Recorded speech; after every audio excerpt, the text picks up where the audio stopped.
Hello and welcome back to BEBB for yet another episode on the Let's Get Deeper series. On the sofa today, I have an incredible young woman. She is a 20-year-old, and I still can't believe, because after I say what I need to say, you will also understand, but a 20-year-old award-winning international speaker. She's also an author and a general girl boss. Yes, girl boss. I had to say that, I had to. She was also named in 2016 most influential Black entrepreneur in the UK for under 21s. Please help me in welcoming the beautiful Hayley Mulenda. How are you? I'm good, man. Sis, I've missed you. Good. Do you know what? I've missed you so much. so much. Just in case you don't know, Hayley is just, I just love her. She's just an incredible soul inside and out. But man, how have you been? I've been good, man. It's one of those things where I think turning 20 it's a new decade. It's a new decade, and I've started to realise things are different. Started to see life in a different light. Right. And it's the type of thing where, you know, like you go from 0 to 20 and you grow and you get to a certain point and you think, oh my gosh, like I got from A to B, and I've realised that A to B is going to be completely different from B to C. So kind of being in the preparation stage of the fact that my walk from B to C is going to be completely different to how it is to A to B. So I would say in this place that I'm in, it's the most beautiful place it is, because I'm in a place of finding myself, loving myself, and also just loving God. You know, I'm one person of faith, and just being able to just thank him for the fact that, oh my gosh, I've been able to see 20 years now. Can we do another 20 bigger and greater? Most definitely. But you can tell, so you can just tell, okay, the wisdom, it just oozes outside, you know, from her. So let's even take it back just a little bit, because you're already pouring people with wisdom, and we need to just take it back for a second. So just in case people don't really know who Hayley Mulenda is, I've given some of your accolades already, but who would you say you are? Who is Hayley Mulenda? You know, if I'm to say it in the way that other people would say it, people would say I'm an international speaker. Before, I would have accepted the whole concept of motivational speaker, but I've broken that now. Okay. I don't like people calling me motivational speaker. But did you call yourself? You did call yourself a motivational speaker, at one point right? I did call myself a motivational speaker, but now I don't do that. And the reason why I do that is because there's a lot of negative stereotypes that come with motivational speaker. And what I mean by that is that let me tell you why. Yeah. What I mean by that, it's not negative to society. It's negative for us. They think that we always motivated. They think out of bed we come out saying achieve and you'll believe, and you get out of bed. No, sometimes I'm out of bed, I'm crying in my bed. Sometimes I have no money to go to my talk. Sometimes I'm hungry. Sometimes I'm frustrated. Sometimes I'm doing, you understand, sometimes late hours. Sometimes you've got to be filming, editing. You are doing jack of all trades, and sometimes you're doing master of none, because you're trying to do all these things. And I said to myself, for how long am I going to be able to please society? For how long am I going to be telling people I'm a motivational speaker when not every single day I'm motivated? And one thing I've realised is that I serve truth, so I will give truth. So I've called myself now the honest speaker, because it's not motivation that's going to get you where you need to get to, it's the truth that's going to set you free. Wow. Because I need to be telling people the truth right now. When I go to my talks, I will tell people, listen, I cried this morning. People are looking at me like, what? And I'm letting them understand I'm a human being. I'm not, that's the thing, is that a lot of people forget the human side and put me as a speaker. And it's kind of like when you're in the media and stuff, like, fair enough, I've had amazing media coverage when it comes to London Live, BBC, London Radio, all of that stuff. It's been beautiful. Trust me, I really appreciate it. But it's the type of thing when certain humans or certain beings put you in a certain pedestal and they think that it's, you have to always have it together. So you basically feel almost as though people are just putting way too much pressure and making it seem as though you have to be this perfect person, because obviously motivational speaker, people would expect that you go there to motivate, go and tell everyone, like you said, be positive, be happy, be this, be that, but you're just saying that that's not really what it is. That's not real life. Yeah, exactly. And that's what I want to break now. I want to break the whole concept of what a motivational speaker is. I want to challenge it, basically. I'm now coming and saying, is a motivational speaker really a motivational speaker? Because you're trying to tell me I need to be motivated every single day. And, you know, I am motivated. Most times I am motivated. I come out, I'm very positive. A lot of people love me for my positivity. However, there is some times when I'm down. There's some times when I'm crying. So in that time when I'm crying, am I still that motivational speaker? Am I? You know what I'm saying? So it's one of those things there where, you know, when I'm crying, I'm being true to myself, because I'm being true to my feelings. When I'm happy, I'm being true to myself. I'm being true to my feelings. As a human being, my first mission is to be true to who I am, be true to who God is. and that's what I want to be able to do. That's what I want to be able to show to the show world. everybody else. I'm an honest speaker. Right. What you get is what you get. I How like- I am in my house is how you're going to see me on the road, basically. But I like that. I like honest speaker because I've never personally heard of it before. I've never heard of honest speaker. So that's definitely something new, something amazing to add as well. So you've spoken about the speaker side, but you're also an author as well. Tell us a little bit about that. Okay, so I birthed my book last year. It's been a year and a few months. ABC, the of Student Success. Yes, incredible book. Thank you. I think with that book, it was birthed out of a place of pain. I was in university, I went to Sussex University for my first year. I just went through a lot of stuff that year. You know, that was a month after I won that award. A lot of pressure came. Huffington Post was. There was a lot of people contacting me like, can you have mentorship? Can you speak here? Can you speak here? On top of this, I was struggling my first year of university. One, I didn't know how to handle money because, you know, one thing, no one taught me how to handle money as a girl. So, you know, I got all these loans. I was getting in debt. I had this overdraft. It was just madnessy. So I said to myself, you know what, I can't do this. And, you know, at the time I was in a relationship and we had broken up and it was just, everything was just overwhelming. Friendships were, you know, certain people were just moving mad around me and I just thought, I can't do this. All the people who were kind of with me when I first started my speaking journey, because I was like around 16, then I get to 18, I get to this pedestal and people are like, I basically don't want to mess with you anymore. I'm like, what? Like, you guys were my people, you guys were my OGs, and now you guys are basically saying, nah, handle it yourself. So I think it was one of those things where everything just hit me at once. It was just so unexpected. It's meant to be one of the best places of my life, and I just encountered the worst things, and I couldn't cope. It was hard. It was one of those things where I was just finding struggle to do daily things. And I'm talking about showering, brushing your teeth, getting dressed, going to lectures. I just didn't want to do it. I just wanted to sit in my bed, cry, feel sorry for myself. Didn't even want to listen to music. That's how I knew I was in a bad place, because I'm one person that, I love music. Music is just who I am. So, you know, in that time of just being so dark, some of the most beautiful things I learned in that place. It's one of those things where it's like when you're in the dark, when you see the light, you really appreciate the light. So being in that dark period of my life, there were certain things that I learned. So gratitude, just learning how to be grateful for the little things in your life.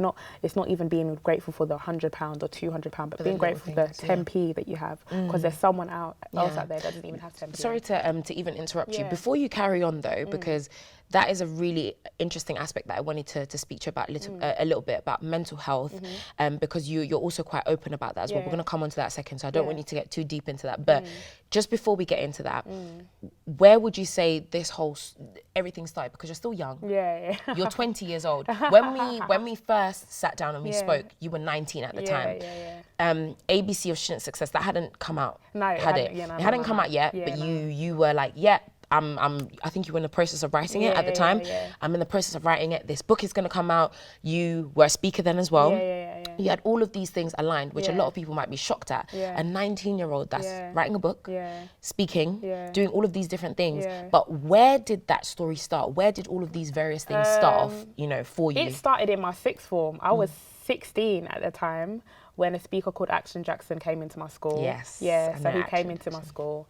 And he done a talk, and it was one of those things where I was just watching him, I was analysing him, I was just kind of looking at him and thinking, what is it that he does? And he comes and says, I'm a motivational speaker. How ironic. You're saying that now though, but and then I was just like, that's what I want to do. You know, in that time, I was developing myself. You know, when you go to sixth form, it's like, oh my gosh, uni's in 2 years, oh my gosh, like A-levels, and everyone's like, all the teachers are like, Hayley, what do you want to do? And you're of just course, like, you start to get the questions of, so you need to know what your life. So one week I want to be a teacher, next week I want to be a lawyer, next week I want to be I didn't know, So it was one of those things where it was kind of like, I had a passion to teach, I had a passion to show love, I had a passion to mentor. That is always my aspect, and one of the biggest influences in my life have been my teachers. It's always been my teachers. You always remember that one teacher that spoke life into you. You remember that one teacher that was an idiot. You know that teacher that was just dumb. Do you know what I always feel?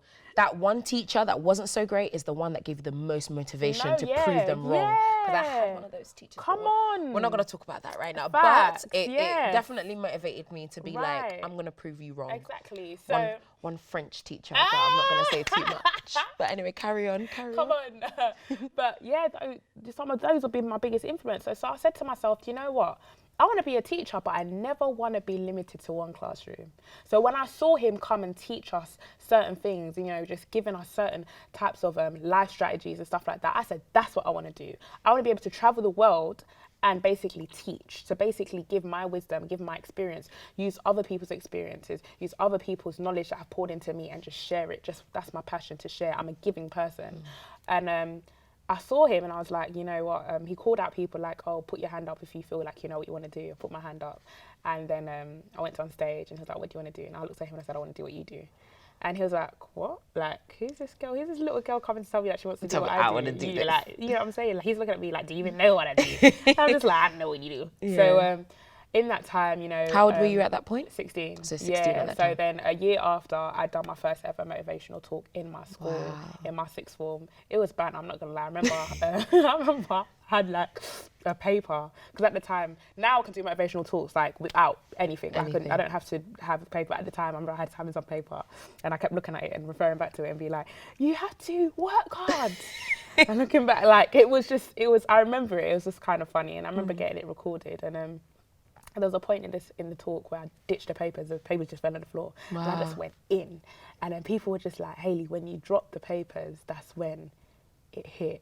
And that's where my journey started, and it's just been beautiful to know that I started on my school stage. You know, my school's always going to be close to my heart, because that school did one of my teachers, my favourite teacher, she supported me all the way. But yeah, that's where I started. That's why I did school. I started in sixth form, and I never limited my age. I never allowed my age to limit me. I never allowed my platform to limit me. What I've done is, this is how I kind of got more recognised. What I've done, my best friend at the time only started filming.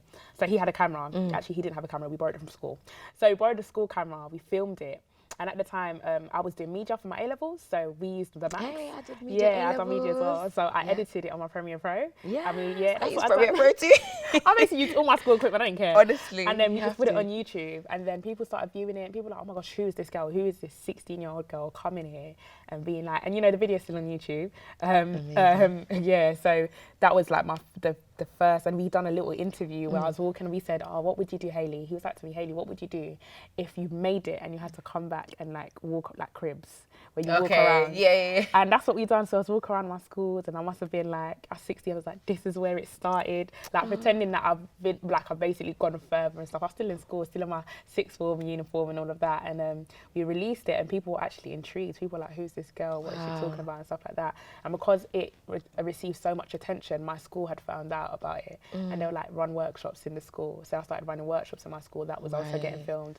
That was getting put on YouTube, on my Instagram. And other people just gravitating towards it. And then, yeah, when I left sixth form, I still carried it on speaking and stuff like that. And then that's when B-Mogul recognised me, gave me the award for most influential. And then Positive for Youth awards, I got Jack Petrie awards. So awards were coming all my way. And it was just the type of thing where it was just about not working hard, but working smart. Understanding that, yes, I can be a speaker, but if I'm just speaking to my peers, you know, it can only take me so far. How about we get a camera from the school, edit, and then put it out? And I think that's really, really important, because you used your initiative. You decided, you were like, okay, there's something that I want to do. There's a dream that I have. I don't necessarily know how it's going to be in 2, 3, even 5, 10 years time. But all I know is that right here, right now, there is certain equipment, there's certain resources that I can find, and I'm going to use it and I'm going to utilize it. And I think that is the most important thing, because you decided to use that initiative, which is incredible. So that's the speaking side. So fast forward a little bit to writing your first book, ABC of Student Success. So you obviously started explaining a little bit about that. For you were in a very dark place. How old were you at that point? I was 18. I was 18. Okay, so this is 2 years later. So you've been speaking for quite a while now. So, but you did say a lot of things were coming towards you. But mentally, you just didn't feel mentally you were there. I shut out, man. I remember being in a place where I was so bad. My mum had to move me out of my uni halls. Because my mum didn't trust me in my uni halls. Like, my family didn't trust me. They thought, why didn't they trust you? Because I was going mad. And what I mean by that is that I was just like, my mum would be calling me, and I love my mummy, you know. Fam, I'm the type, if I see, you know the scariest things, seeing 12 missed calls from your mum. It's scary. You know, something's about to happen, right, to go facts, down. If you see, facts. if it goes past even 5, that's anxiety. Exactly. So Yeah. when I would even see past 6, I didn't care anymore. Wow. And my mum knows me that if even the second call, it's not even the first missed call, I'm already calling back. There's even if I'm in lecture, I'll be like I would try to go toilet or something and call my mum back or text and be like, hey, I'm in lecture uni, blah, blah, blah. So when it was coming to like 7 calls, 8 calls, stuff like that, and my mum wasn't, getting response from me, my brother was also calling me, my friends were also calling me, I did not care. And I think that's when they realised, what, this girl is actually in a really dark place. Right. And of course, it's one of those things where I'm a motivational speaker at that time. I'm a bubbly, I'm bubbly, I'm kind of, everyone like I'm crazy. I always say like I'm crazy. Yeah, like, you are. You are, but we love you crazy. We don't want you to change. We love you crazy. Oh, thank you. So I'm kind of like that bubbly girl and all of that. I've always got smiles. I'm always like, oh, what's up? You right, sis? And you right, bro? And, in that time, that was gone. That Hayley wasn't available anymore. That Hayley was completely shut off. In fact, the Hayley was void. Sorry to even interrupt you. What happened? Why? I think, was it a switch? Was it just one day you woke up and you were just like, I can't do this? Do you know what? I think it was one of those things where it was leading up. There was little things. I think with mental health is a spectrum. Let me just say, it's not a thing where it's, I think everyone has it. You know what I mean? Like, as in, sometimes you wake up, you don't want to get out of bed. Sometimes you wake up and you're just like, yes, I'm ready to conquer the world. Okay. And I think it was one of those things where I was having more of those days that I didn't want to get out of bed. And then I just got to a time in my life where I was just like, I just don't want to, I can't. It's not even that I don't want to I can't get out of bed. Wow. So it's like I tried to get out and I just broke down crying. And I'm crying and it's like, a deep cry, you're groaning. That's like you're weeping. Right. And it's like I couldn't even control it anymore. And I felt weak. I couldn't even eat. I remember in that time I dropped 1.5 dress sizes. So at the time I was 12 and I went to an 8. Wow. Yeah, so I've lost a lot of weight in that time. Put the weight back on, but looking good. In that time, I had lost weight, so I went from a 12 to about an 8. Yeah, and if I didn't get the help that I received, I would have definitely gone back. I would have definitely gone to 6. That's how bad it was. I think I would have. It was on even those times, like even when I moved back, that's when my mum realised how bad it was. Like I wouldn't leave my house to eat. I wouldn't leave my house, let alone I didn't leave my house for about 6 weeks because I'd have anxiety. So as soon as I step out my house, I'm having a panic attack. Oh my goodness. So even like when it comes to like going to the doctors and stuff, that was like and my doctors is on my road. So even when my mum realised that I couldn't even go to the doctors. This was while you were at uni? Yeah, when my mum moved, this is where my mum had moved me back now. Okay, so you've come back home. Yeah, so it's even one of those things where I got addicted to sleeping pills. So there's something, I can't remember what the brand is called, but it was one of those things where you had to take 6 a day. That was the maximum you had to take. 3 in the morning, 3 in the night or whatever. I used to take like 12. Oh like my I used to just, and the thing is that because of those pills, they make you a bit drowsy and stuff like that. And it was one of those things where I just never wanted to be there. Do you know what I mean? Like you take the pills so that you're not there. So people would be talking to you and you're just like, because it was some of those things where I had this thought process that if I'm alive, if I'm awake, I have to be awake to my thoughts. I have to be alive in my head. And I don't want to do that right now. So that's where it led to me wanting to die. I wanted to kill myself because I never wanted to be alive in my head. I never wanted to be awake in my head. There was something in my head that I just wanted it to stop and it couldn't stop. And that was the type of place where I realized that, this is really bad. So I remember this is when my mum and my brother thought like this is when it was like proper bad. Like my mum she had to go back to Uganda because my granddad was sick. And that was a hard decision for my mum. But at the time when she was in Uganda, she spent like probably over £600 just on phone calls because my mum had to obviously calling from Africa to the UK, it's expensive. Money, and it's not, course. and she's on the phone to me for like 3 hours a day because she knows a mum knows. Right, and it's one of those simply. things where it's like mum didn't even know what to do. Like it's prayers as well. Like my mum had to pray with me on the phone and stuff. And at the time I didn't even believe in God. I had lost all hope and all faith in God. Don't come and talk to me about God. I didn't even want to hear it. Yeah. Like as soon as my mum would say prayer, I'm like, Mummy, breaking up now. Like wow. Like, you know what I'm saying? And even with my brother. Did you ever try to seek other help? I mean, I tried to. That's the thing, though. I did try and seek counselling and stuff like that. But this is another thing that people didn't know. When I was in sixth form, I actually had counselling. When I was in year 13. Really? Yeah, when I was in year 13, I had counselling. Okay. And how did you find that? I liked it. I liked it. But then this is when it started. I really feel like my mental health like my mental health started from year 13. It wasn't even in uni. I think it was in uni where I was alone, because you know when you're in that room, that 4 walls, when you have the bed, you have the desk, and it's just you in that room, you're alone. Whereas in sixth form, it's kind of like I was still in my mum's house, I was still around people and stuff like that. And in uni, I went to uni all by myself. Like I had no one from my sixth form, no one, you know, that I talked to. So it was the type of thing where it was like I was just so lonely. So I think it was the fact that the seed was already planted in sixth form, but then it really just grew when I went to uni. So, you know, just going back to what I was talking about with how, you know, when I was just in that place, I remember just my brother used to call me from 9 a.m. to 5 p.m. and he used to be on mute because he was at work, but I wouldn't be on mute, so he would hear me. And that was because he was just worried that I was going to do something dumb. Then from 6 p.m. to about 12 a.m., 1 a.m. until I fell asleep, basically, my best friend would call me because she'd be at uni from 9 to 5 or whatnot. And she used to go library and call me. And, you know, in that place, I'm happy that I had real people supporting me because I was I was way too scared to, one, go to a doctor because of the fact that I was scared to leave my house. Every single time I step out my house, I'd have some panic attacks.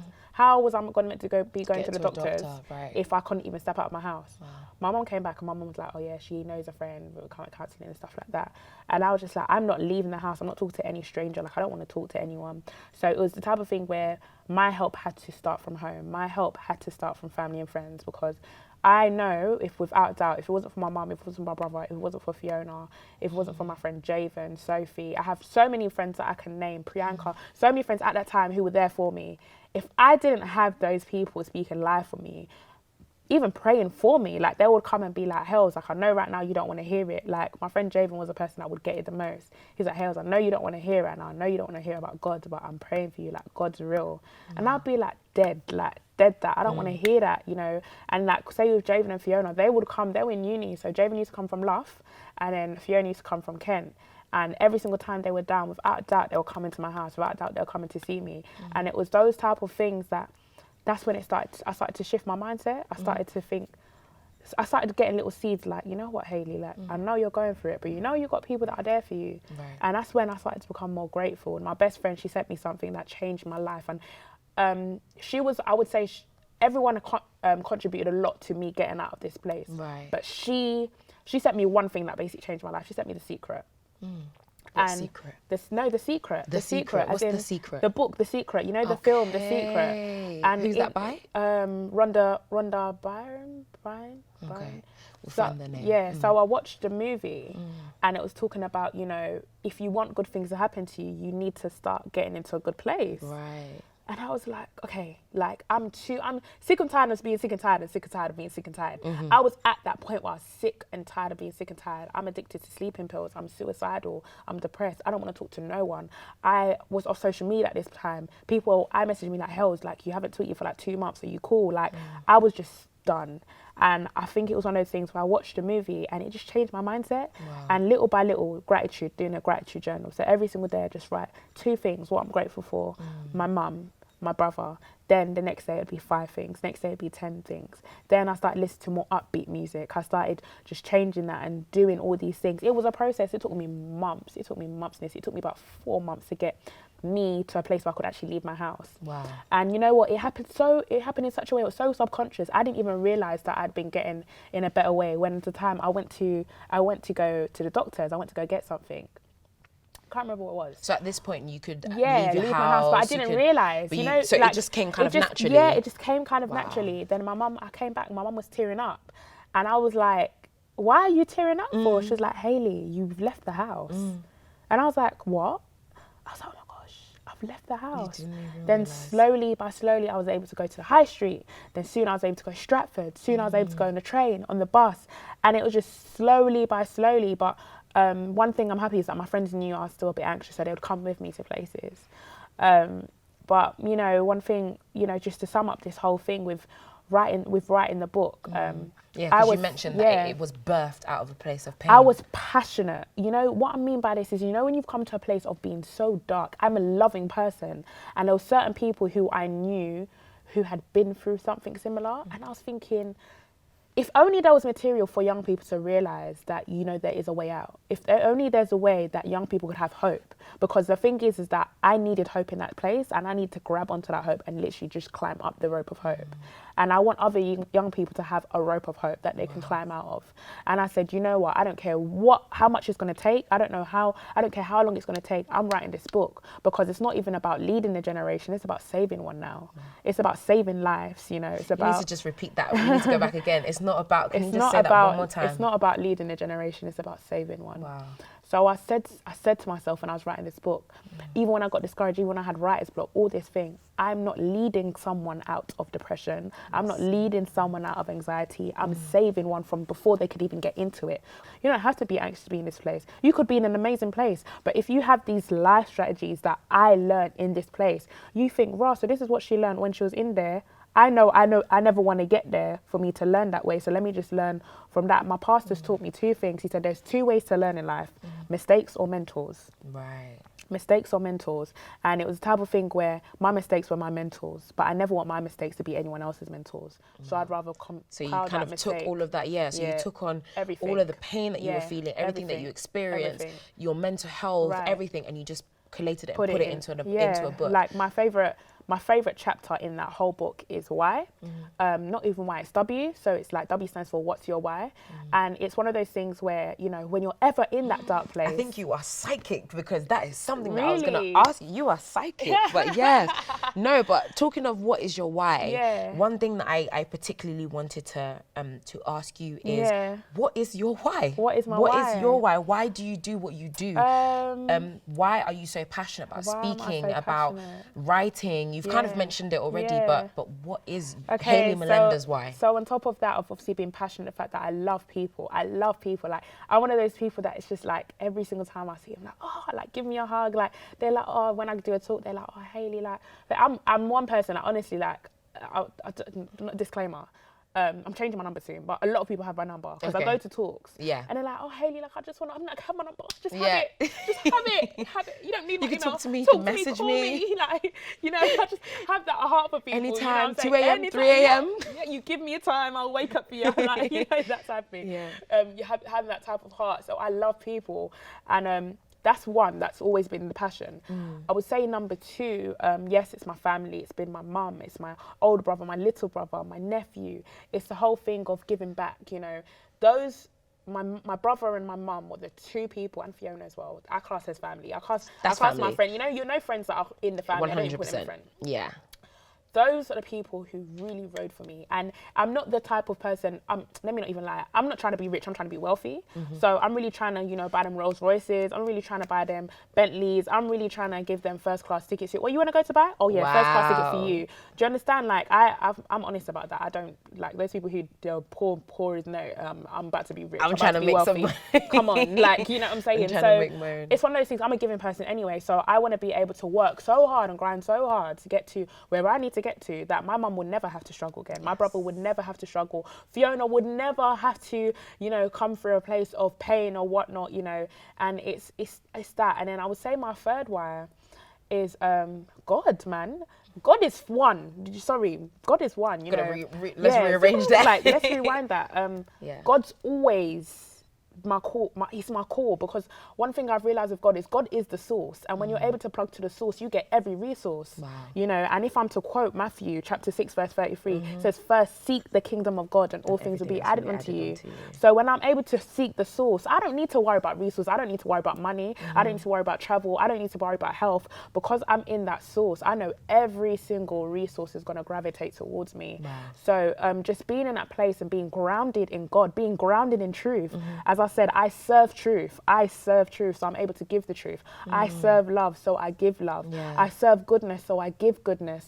So being able to serve God, having him, because of the fact that you know, my thing is that at the end of the day, before I die, I never want people to measure me to Oprah Winfrey or measure me to Beyonce. I want you to measure me to Jesus Christ. Can you be like, Hayley was a giving person, Hayley was a loving person.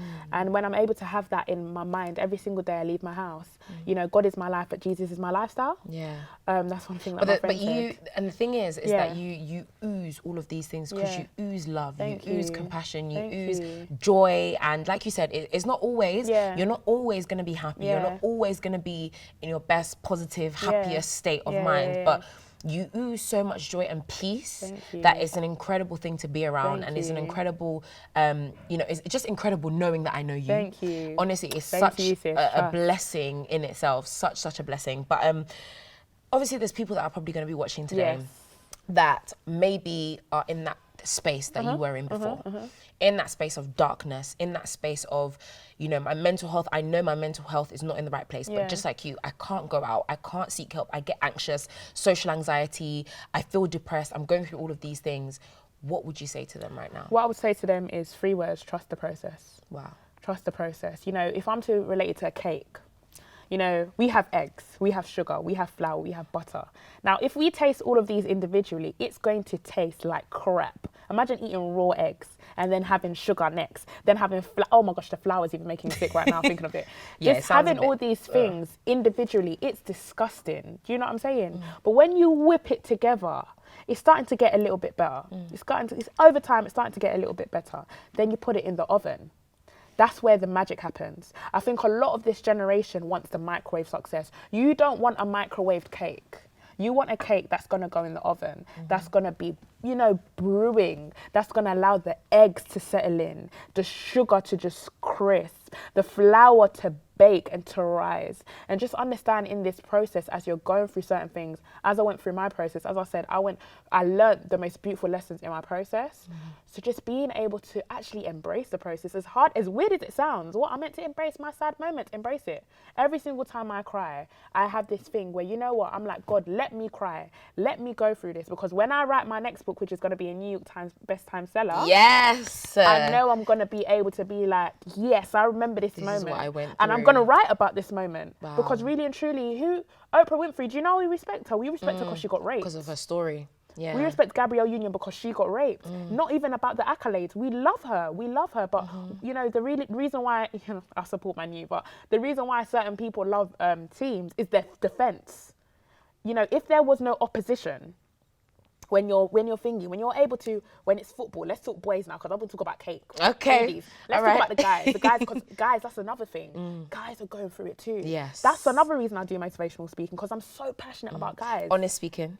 You see, yes. we're gonna have to scratch that. Yes. You're still in the transitional stage. It's okay. I'm in transition. Yeah. That's why I'm so passionate about speaking in general, just speaking life.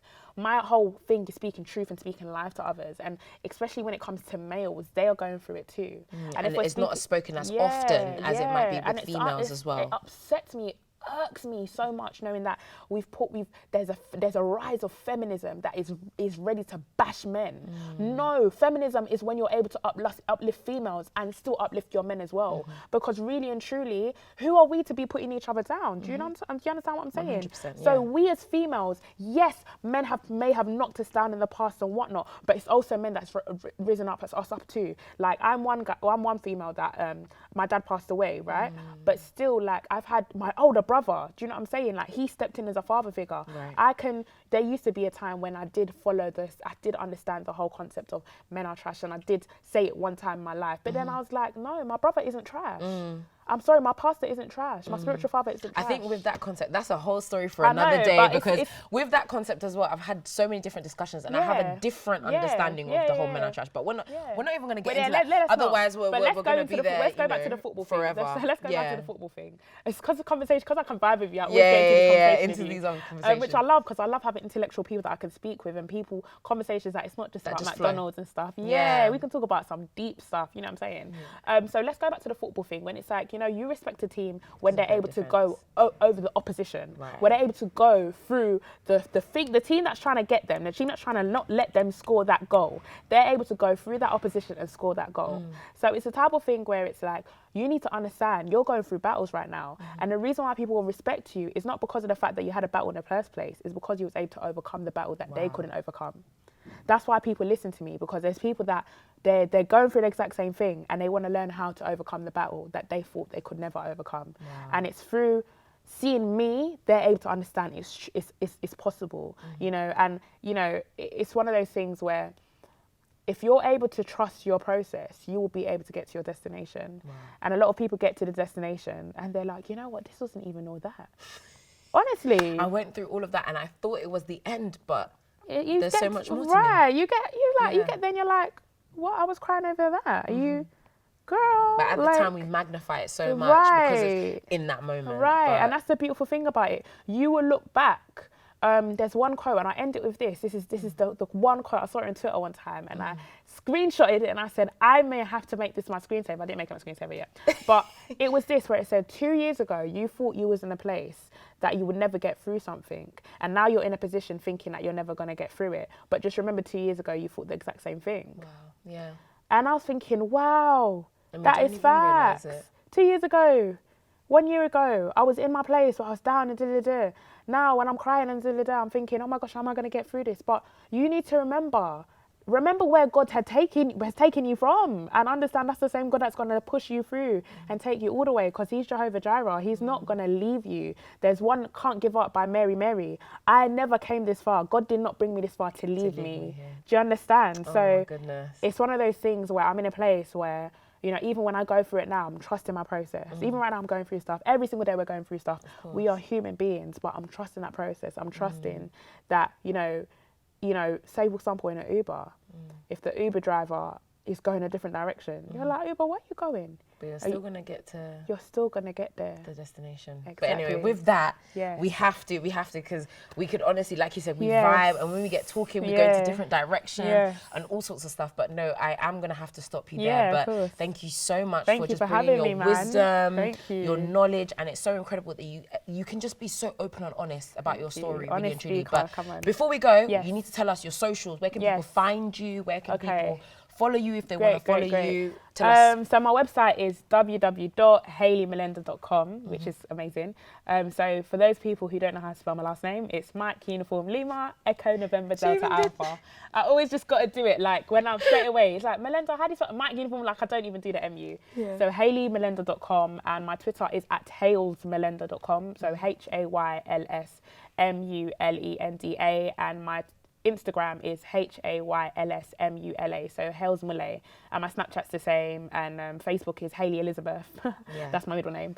So Perfect. Hayley Elizabeth, and my Facebook page is Hayley Mulenda as well. But everything, just even Google Hayley Mulenda, and it should come up. Everything Trust will me, come you up. Google Hayley Mulenda, you'll find out plenty of stuff, about her. But thank you so much. Thank you. You have been amazing. Thank you so But much, as she Nikki. said, please make sure you go and follow her, you support her. Come on. She is an incredible woman doing incredible things, not a motivational speaker, an honest speaker. But once again, thank you so much for watching another episode of the Let's Get Deeper series here at BEBB, and I'll see you again next time.